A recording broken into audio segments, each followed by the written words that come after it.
আলহামদুলিল্লাহ আলহামদুলিল্লাহি নাহমাদুহু ওয়া নাস্তাঈনুহু ওয়া নাস্তাগফিরুহু ওয়া নু'মিনু বিহি ওয়া নাতাওয়াক্কালু আলাইহি ওয়া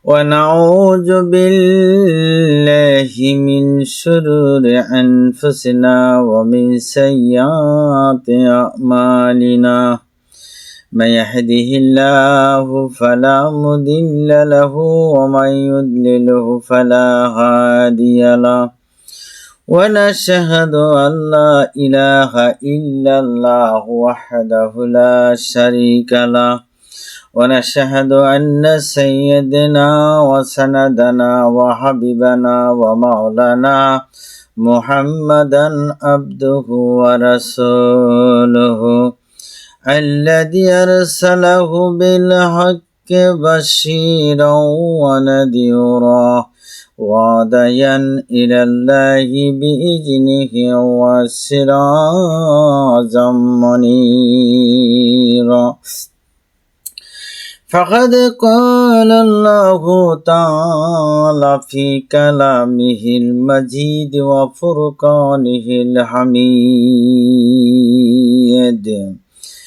أما بعد فأعوذ بالله من الشيطان الرجيم بسم الله الرحمن الرحيم إن الله وملائكته يصلون على النبي يا أيها الذين آمنوا صلوا عليه وسلموا تسليما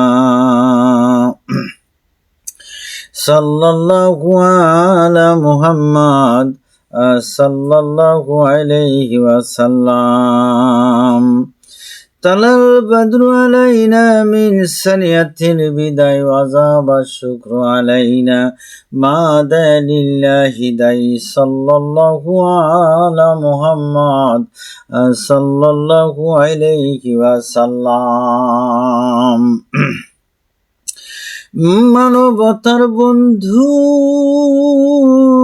তিনি রহমাতাল লিল আলামিন, তাই তো শুকর গুজার করি মোরা কুল মুখলুকাত সেদিন। সাল্লাল্লাহু আলা মুহাম্মদ সাল্লাল্লাহু আলাইহি ওয়াসাল্লাম।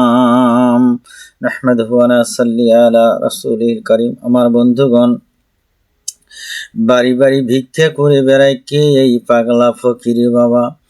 আর সারা দেশের আরব দেশের মধ্যে মুসলিম সাম্রাজ্য গড়ে ওঠার পর মুসলমান রাজা বাদশাহ সকলেই ধর্মপরায়ণ হয়েছিল, সুলতান বংশ কায়েম করেছিল তারা। আমার বন্ধুগণ, এমনি এক নাই পরায়ণ বাদশাহ ছিল তুরান দেশে। কোন দেশে? তুরান দেশে। তিনি আল্লাহ ভক্ত বাদশাহ ছিলেন।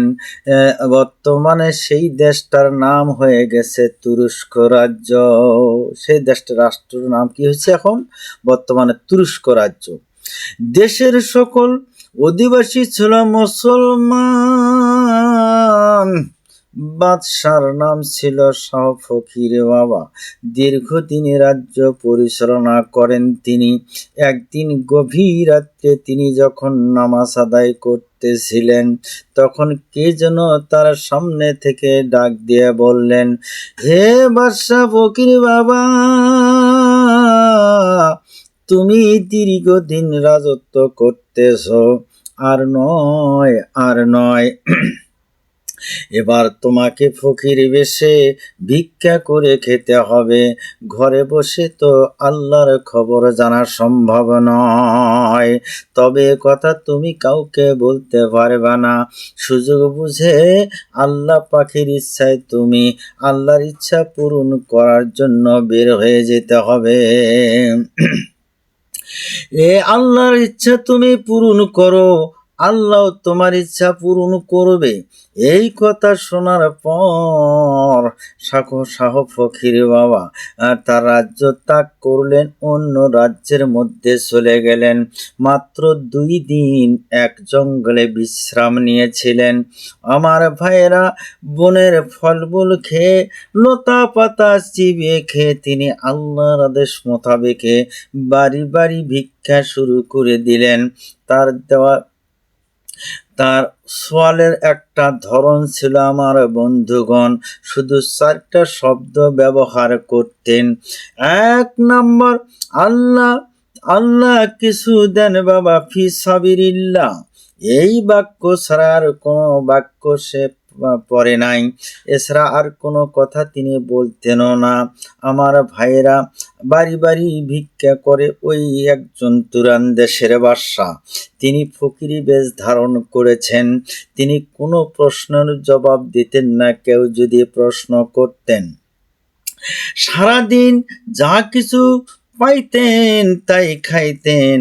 টাকা পয়সা যেটা বেশি হইতো ছোট ছোট বাচ্চাদেরকে দিয়ে দিতেন, বৃদ্ধ যারা তাদেরকেও দিয়ে দিতেন, কিন্তু তিনি কোনো কিছু কাছে রাখতেন না। আমার বন্ধুগণ,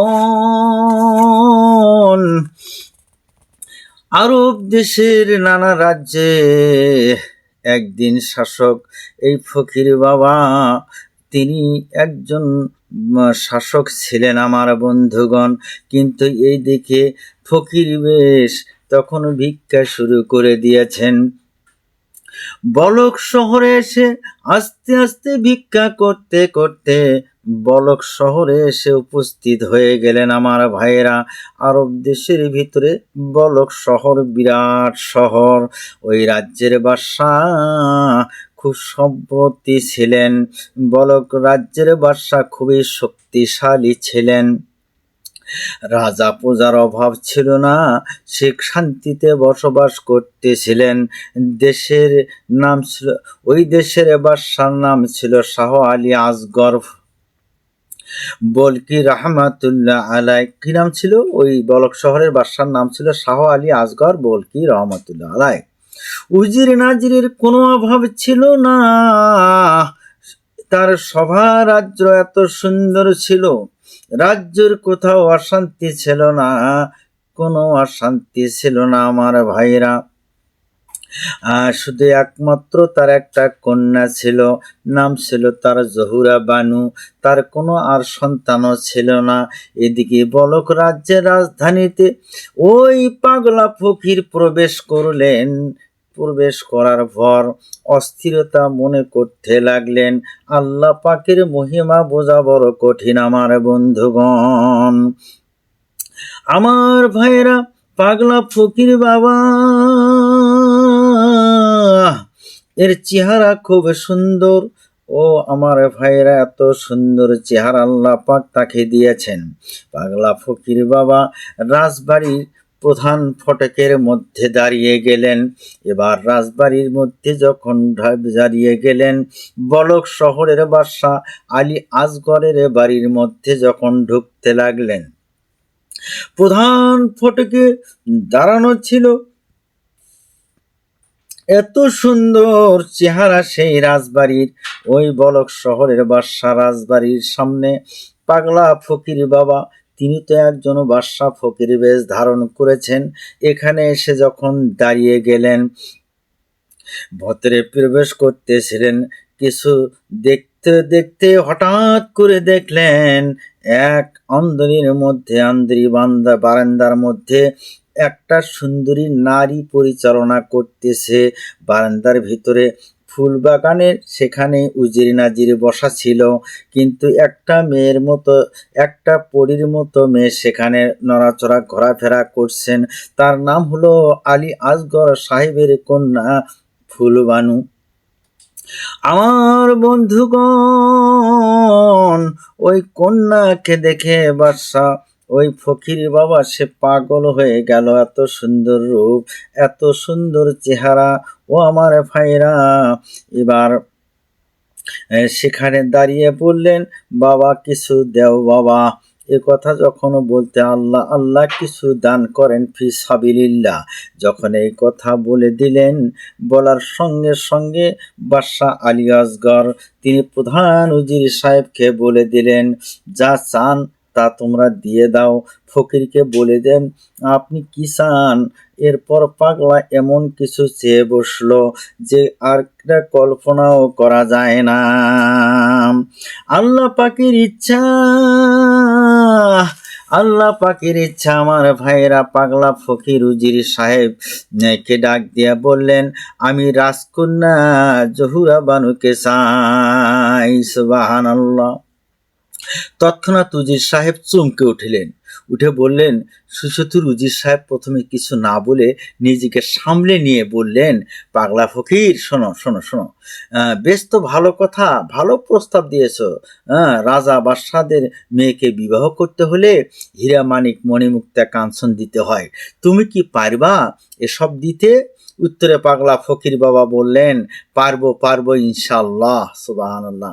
আপনার যাহা চাইবেন তাই দেব, কিন্তু আমি জহুরা বানুকে বিয়া করতে চাই। বললেন, বেশ তাহলে 100 হীরামানিক মুনে মুক্তা কাঞ্চন নিয়ে এসে দাও। বাদশা বিয়ে না দিল আমি উজির সাহেব জহুরা বানুর সাথে তোমার বিবাহ দিয়ে দেব। আমার বন্ধুগণ, পাগলা ফকির খুশি হয়ে বললেন, ঠিক আছে ঠিক আছে, আমি যাচ্ছি এইসব আনার জন্য।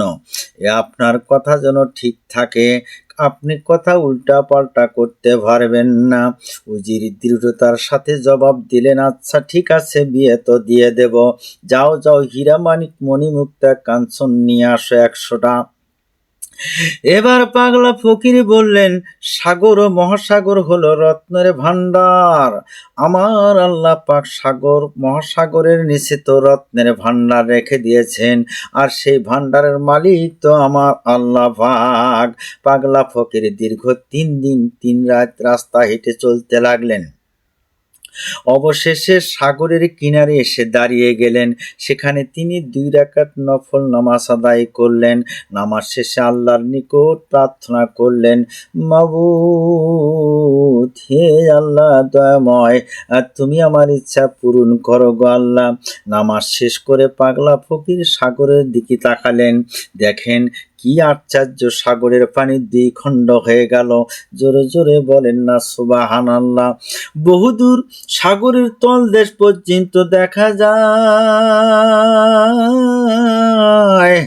আর সেখানে পড়ে আছে হীরামানিক মণিমুক্তা কাঞ্চন, পড়ে আছে সাগরের তলদেশে। আমার ভাইরা, মহামূল্যবান রত্ন পড়ে আছে সাগরের তলে। 2 খণ্ড হয়ে গেছে, পানি একদম সমুদ্রের নিচ পর্যন্ত দেখা যায়। পাগলা ফকির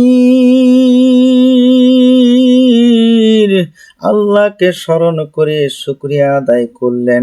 তারপর ধীরে ধীরে সাগরের তলদেশে চলে গেলেন, মণিমুক্তা করে নিলেন ঝোলা ভরে। এরপর পাগলা ফকির বলক শহরের বাদশাহ আলী আসগরের বাড়ির দিকে রওনা করলেন। জোরে জোরে বলেন না সুবহানাল্লাহ। আমার বন্ধুগণ, রাজকন্যা জহুরা বানুকে বিবাহ করার জন্য রওনা করেছেন বাদশাহ আলী আসগরের রাজ দরবারের দিকে এই পাগলা ফকির।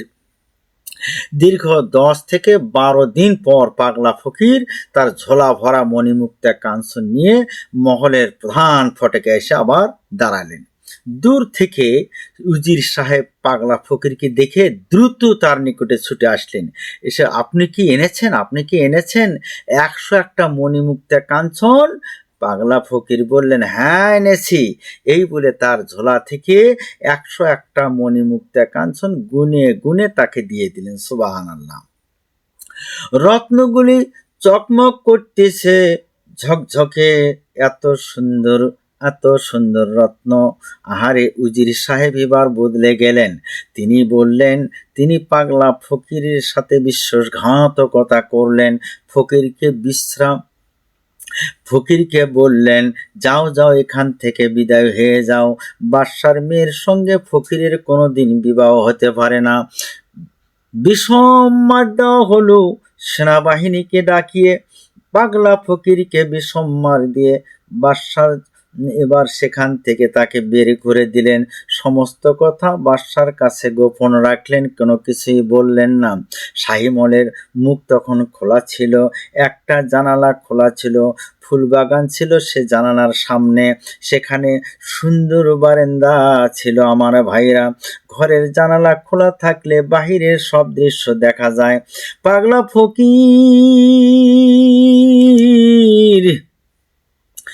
বাহির থেকে শাহজাদি জহুরা বানুকে দেখেছিল আমার ভাইরা। সেই জহুরা বানুকে দেখেই সে পাগল হয়ে গিয়েছিল। শাহজাদি প্রতিদিন বারান্দায় পায়চারি করতেন। একদিন সকালবেলা একটা ফুলের গাছের নিকট গিয়ে একটা ফুল তুলতে গেল। একটা সুন্দর গোলাপ ফুল ফুটেছিল সেই জায়গায়। তুলতে যাওয়া মাত্রই শাহজাদির পায়ে একটা বিষধর সাপ তখন সবল মারলেন।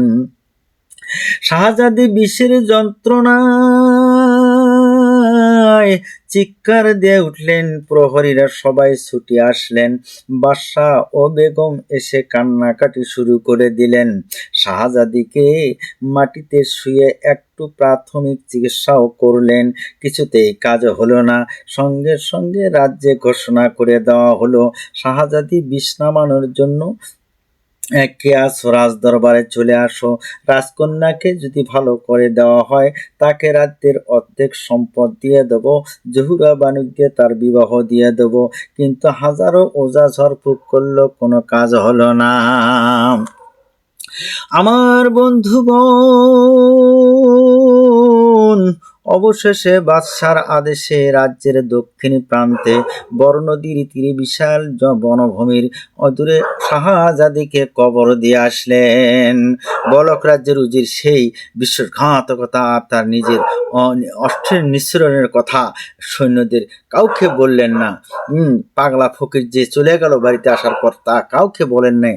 তখন ইরান দেশের সওয়াল করে বেড়াইতেছিল। তখন কি করেছিল, ইরান দেশে সওয়াল করে বেড়াচ্ছিল। শাহজাদি জহুরা বানুকে সর্বদংশন করেছে, এই বাদশার ঘোষণা তার কানে যখন পৌঁছে গেল, তিনি উদ্ভ্রান্তের মতো ছুটে আসলেন বলক শহরে। এসে খোঁজাখুঁজি শুরু, সহসা একটা নতুন কবর দেখতে পেলেন। আহারে, কবরের পাশে শাহজাদির পরিচয়, সর্পদংশনের কথা লেখা আছে, বাদশার ঘোষণাও লেখা আছে। পাগলা ফকির সেই কবরের নিকট গিয়ে সবকিছু জানার পর হাউমাউ করে কাঁদতে লাগলেন। গো আমার ভাইরা! তৎক্ষণাৎ কবর খুঁড়ে লাশ তুলে লাশের পাশে বসে কান্না শুরু করে দিলেন। নদীর কিনারে বেদের বহর যাচ্ছিল আমার ভাইরা। এক বেদেনিকে তারা ডাক দিলেন, সে ফকির বাবা। ডাক দেওয়ার পরে ঝাড়ফুঁক করার পরে শাহজাদি জহুরা বানু ভালো হয়ে গেলেন। জোরে জোরে বলেন সুবহানাল্লাহ। শাহজাদি জহুরা বানু চোখ মেলে বা আব্বা আম্মার কথা প্রশ্ন করতে লাগলেন। আমার আব্বা কোথায়, আমার আম্মা কোথায়, আমি এখানে পড়ে আছি কেন? পাগলা ফকির তাকে সমস্ত কিছু খুলে বললেন, সব ঘটনা খুলে বললেন। এবার জায়গায় লোক জমায়েত হয়ে গেল।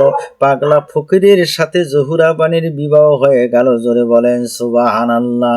সেই গ্রামে সাদামাটা একটা ঘর তৈরি করলেন জঙ্গলের পাশে, সেখানে তারা বসবাস শুরু করলেন আমার ভাইরা।